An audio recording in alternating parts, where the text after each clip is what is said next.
কারণ হচ্ছে ডেরা আসানি কমিটি ও চিস্তিয়া কমিটি একটা মানে ইজমাল জায়গা কিনে দীর্ঘদিন ওদের কোন্দল চলছে, প্রায়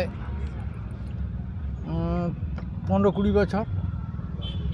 আমরা বিডিও এসডিও সব জায়গায় আমরা মীমাংসার জন্য আলোচনায় এসেছি, এখন পর্যন্ত তাদের কোনো মীমাংসা হয়নি। লাস্টে আসানি কমিটি ওই জায়গাটার সীমা সঠিক নির্ধারণ করার জন্য হাইকোর্টে দ্বারস্থ হয়েছেন। তারপরে কিছুদিন পরে সেখানে একটা তর্ক বাঁধে নিজেদের ভিতরে, বাঁধার পরে থানার ওসি 25শে জানুয়ারি বোধহয় একটা মিটিং ডাকেন।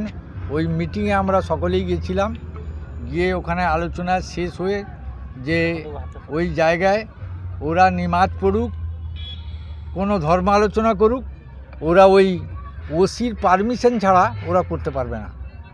সিদ্ধান্তমূলক সময় রেজুলেশন করে আমরা সেদিন বাড়ি চলে আসি। কাঁথি মুসলিম সারা কমিটির মনি, তিনি হচ্ছেন আসানি কমিটির গুরু ভাই। তিনি এখানে সর্দার হিসাবে আসেননি, তিনি গুরু শিষ্য হিসাবে এখানে এসেছিলেন। আর তারপরে একটা ডিটে ওইখানে নামাজ পড়া পরিষ্কার করতে গিয়ে একটা গণ্ডগোল বাঁধে। ওসি ডেকে দুটা পক্ষকে থানায় বসে একটা সিদ্ধান্ত হয়। সিদ্ধান্ত হওয়ার পরে ওরা বেরিয়ে আসার সময় মণিবাবু অফিসারের কাছে একটা ছেলের নামে কমপ্লেন করেন। কমপ্লেন করার পরে বাইরে আসার সময় ওখানে উত্তপ্ত। তারপর সিরাজবাবুর জামাই, তার নাম আমি জানি না, আজহারমণি, তিনি একটা চড়ো ছেলেকে মারতে নিজের মধ্যে একটা ধাক্কাধাক্কি গন্ডগোল হয়। সেই যে ছেলেটা পিছন থেকে না যে ধাক্কাধাক্কির মধ্যে ছিল, তার হাতে একটা মোটরসাইকেলের চাবি ছিল, সে মারতে গিয়ে তার মণিবাবু পেছনে মাথায় কেটে যায়। তিনি আমাদের সভাপতি মুস্তাকবাবু, তিনি ওনাকে রক্তভক্ত মুছে পরিষ্কার করে সব কিছু বুঝিয়ে সুঝিয়ে তারপর ওনার গাড়িতে কাঁথি পাঠিয়ে দেন।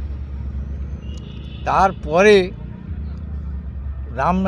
মান্দারবাড়ি কোস্টাল থানার ওসি যে 5 জন ছিল, সে 5 জনকে দিয়েছে। মমরেজবাবু কিংবা ইয়ার আলী, সে আমার এখানে ছিলেন না মানে ফিল্ডে, তাছাড়া এখানে এই দেশে ছিলেন কি না তাও বলা যাবে না, কিন্তু প্রশাসন উনাকেও আসামি এফআইআর করে কোর্টে পাঠিয়েছে।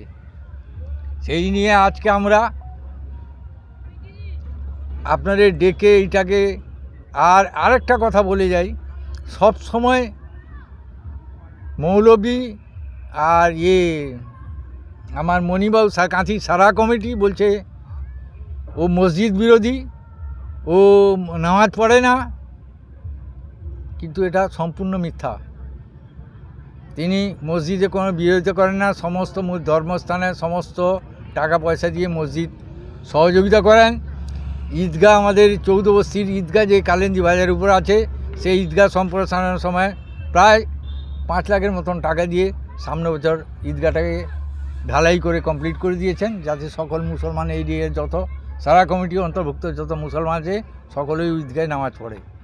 যেটা এই কথা উঠে আসছে উনার নামে ধর্মের সম্বন্ধে, এটা সম্পূর্ণ মিথ্যা এবং ভিত্তিহীন।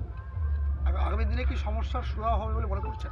আমরা আশা করছি যদি দুটা দল আমাদের সারা কমিটির দ্বারস্থ হন, তাহলে আমরা চিন্তা করব যে কি করে সুমীমাংসা হয়, তার জন্য আমরা চেষ্টা করব। তাছাড়া সুমীমাংসা হওয়ার আগেই একটা চিন্তা বিশেষ আছে যে ওনারা কোর্টের দ্বারস্থ একটা পক্ষ, যদি কোর্টে মামলা থাকে এখানে মীমাংসা করা সম্ভব নয়।